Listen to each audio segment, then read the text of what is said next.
Welcome to the PinPoint Players. My name is Where we Tim. talk.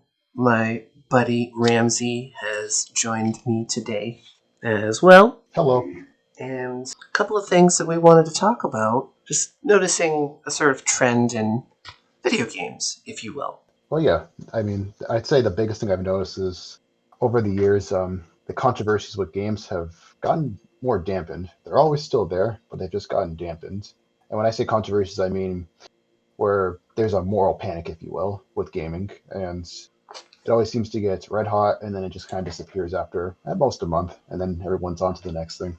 Yeah, there's sort of some sort of fire that's kicked under. It's happened with multiple video games over a couple of generations. At least the last few decades, and nothing really seems to come from it. Nothing really tangible. I mean, the content rating system came through fruition in the mid '90s due to Mortal Kombat, but there hasn't really been anything significant other than that in the Right. past couple of decades. You did have a couple flare-ups, but since the moral outbreak days of the 80s and 90s, it's every now and then you get something's brought up in the news, but otherwise it's more subdued. And I kind of wanted to talk a little bit about that today and figure out when they might be, when games might be getting their, how you say, their proper time in the limelight, and not just as a glorified toy, if you will. Yeah, there's a similarity between this and film that I recognized. One of the first things that film recorded, some of the very first moving images. There's the Stanford horse, there's the kiss, there's the sneeze. When it was just starting out, when it was just Thomas Edison in the late 1890s, early 1900s, film was used as a novelty. It was a kind of quick form of entertainment. People who came out of work didn't want to, go home right after the pub. There's this 2-minute, 20-second video that you can put a nickel into this viewing chamber and watch this fun little dance or this quick little cartoon. They were called Nickelodeons. There was Oh, is that so? Yeah, that's correct. For those of us who've grown up with the channel Nickelodeon, it was an homage to where the moving image started. And fun fact is it's a little nod to cartoons because that's how cartoons progressed. One of the first cartoons that was used in Nickelodeons, surprisingly, was the Disney animation of Mickey in the sailboat or the tugboat, whatever that was. Steamboat Willie, I think. Yes, it was. Thank you. That was a Nickelodeon. It was distributed in theaters, but it started off as a quick cartoon that people could quickly entertain themselves with to distract themselves from the turmoils of, the 19th century life. Are you talking about the thing that would play right before a movie? It's kind of like, here you go, guys, while you wait. Kind of a quick, a teaser, something to, keep people's palates interested. But I digress. There were, adult-themed Nickelodeons that wouldn't be distributed in theaters, and if they were, they would be highly censored. One of the most well-known is what's called The Kiss, and it's just this man who's laying a very gentle, kind of not even a real, voluptuous, erotic, passionate kiss. It's kind of just like he turns and her face smushes into his. But there was an uproar and a controversy about this film, The Kiss, because it was a very powerful statement, and it was an expression of physical affection that was deemed too powerful to be viewed without the proper context. And this trend continued in film still today. Even to this day, we have the MPAA who dictates what is thematic elements, what are sexual elements, what are violent, what's language, quote unquote. Dancing for a long time. One of the few things that I am actually very angry about when it comes to this kind of push for progression is what is told to us that is offensive kind of thing. I wouldn't have found... Idea. Yeah, I wouldn't have found that movie offensive. I wouldn't have found a woman dancing offensive, but society right. for the longest time did. And the same thing is happening to video games because, in my mind, video games are going through that evolutionary push. They're, as you said, kind of a novelty, a toy. Right. And here's my 2 cents on that specifically. So I think, on the one hand, video games are kind of going through the adolescence right now, kind of getting trudged through the mud every single time there's a controversy. But on the other hand, I think because video games have been able to kind of see what movies went through in its prior 60 years plus, I'm thinking it has a chance to go left where maybe movies went right in terms of, missteps. Of course, every now and then there are things that I can't avoid, like the controversy here and there, the Senate hearings of the early 90s. But I would say for the most part, bearing its, big controversies every few years or so, I would say that they probably have not been as controversial as movies were of its day, because by that point, America and the world as a whole got more used to the idea of gaming, maybe the occasional lewdness, maybe the occasional violence. Not to say they were, desensitized to it, but more of an idea that they wanted to gotten accustomed to it, if you will. Yeah, yeah. And I think a lot of this started in terms of video games. I think it started before like video games really became mainstream. I know Pong gets credit for being the first video game in '72, and I think gaming can be traced to before that. But the reason I bring up '70s is I think Dungeons and Dragons kind of kicked off this whole moral panic of what are your kids doing? What are your kids playing? And then once that kind of became a thing, subsided, then it became television. Once that became a thing, subsided, then I think gaming kind of took the forefront of that. And it's kind of been there ever since, because the generation that was first introduced to it was, I think, arguably, what would you say, the youngest of baby boomers? I'd essentially say that. My parents are baby boomers, and I remember talking to my mom and dad. I would have lots of discussions with my mom and dad about video games. but one of the very first discussions that I had as an adult with my parents about video games was my parents have a working Atari. I don't remember what it is. One of the very first. It's the largest. It was either the 26 or the 5200.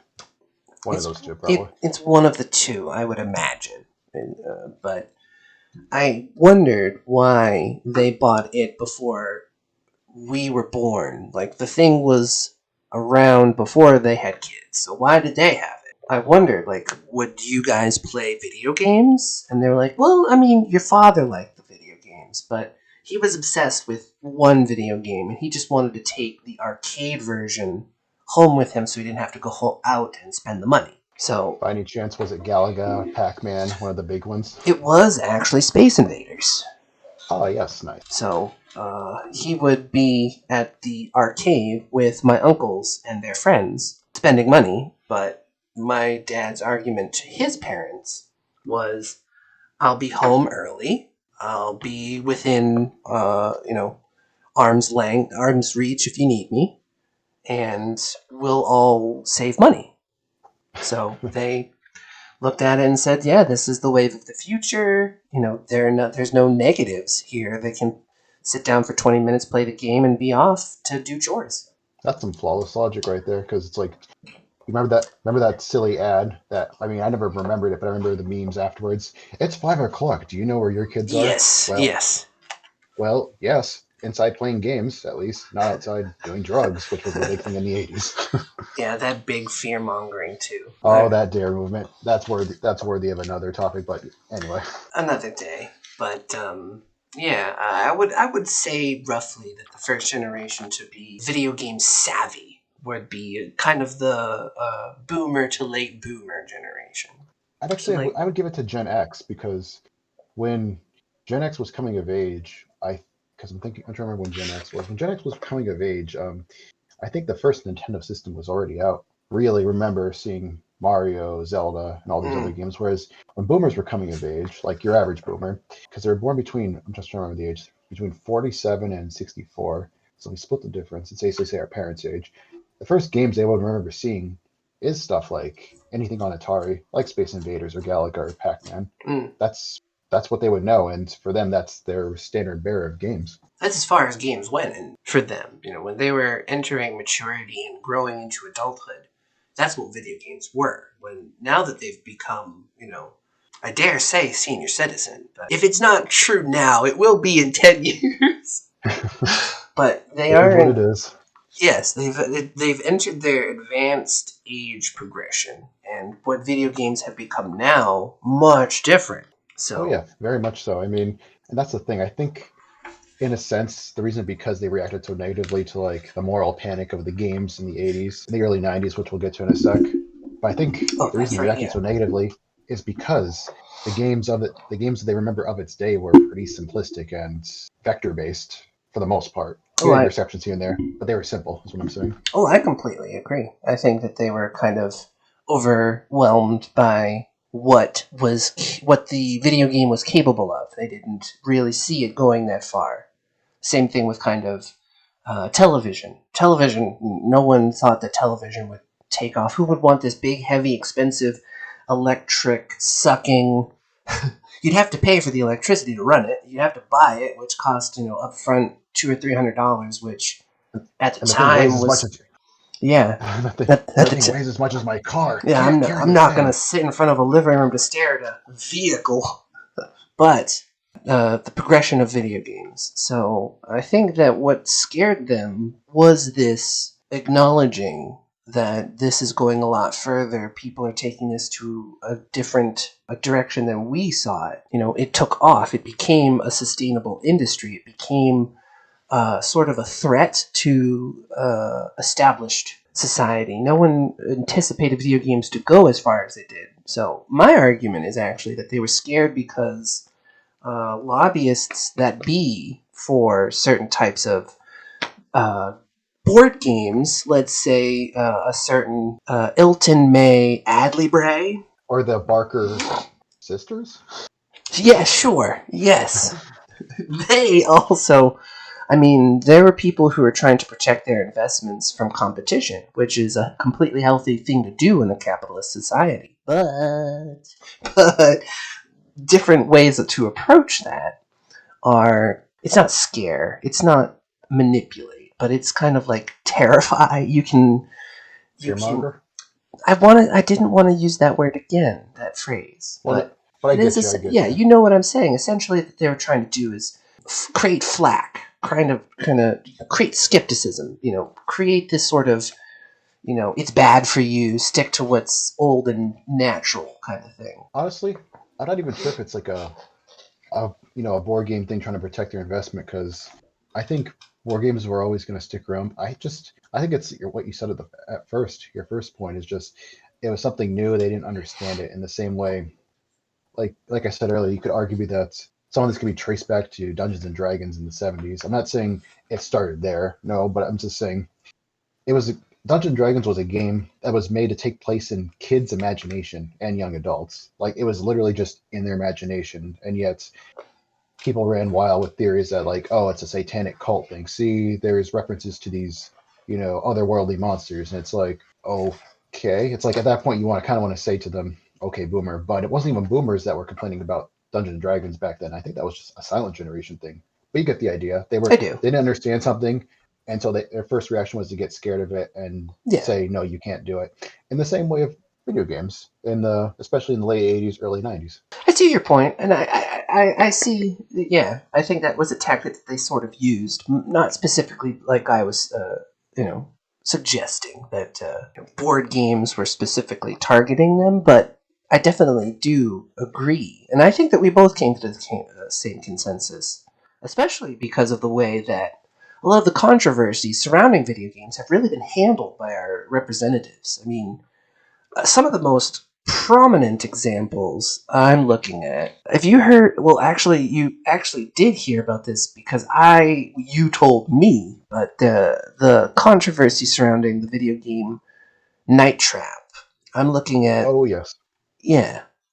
There's a there's a section on So Wikipedia for violence in video games. The popularity of Mortal Kombat, along with the full motion video game Night Trap, and the which light. let's give people some context about Night Trap because Yeah, everyone's heard of Mortal Kombat, but Night Trap, that one's definitely slipped through the cracks over the years, and that's one of those games where, unless you're actually older than us, or you just happen to be most interesting part of the internet, or you happen to play it one of the re-release games on the Nintendo Switch. So Night Trap, yeah, you already started, but Night Trap is I'm reading it from the wikis that give you guys the right information.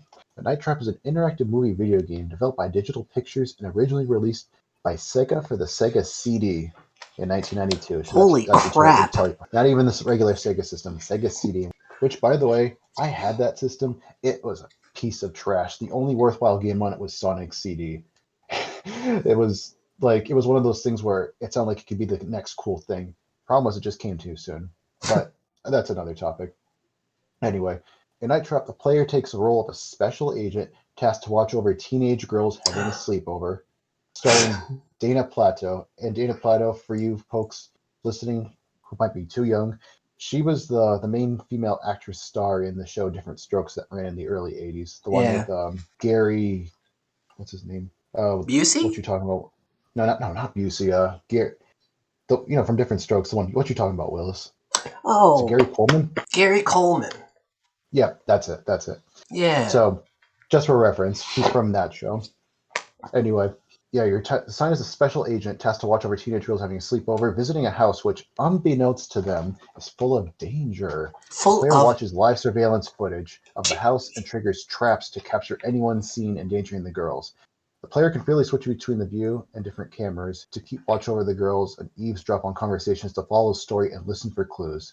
So you're hearing the game, and if you see screenshots, it's kind of like it's like cartoony stuff. Like there's actually no violence in the game. There's random shots where like someone's trying to take the girls away and like kidnap them, but that's about as like violent as it gets. There's no violence. There's no nudity.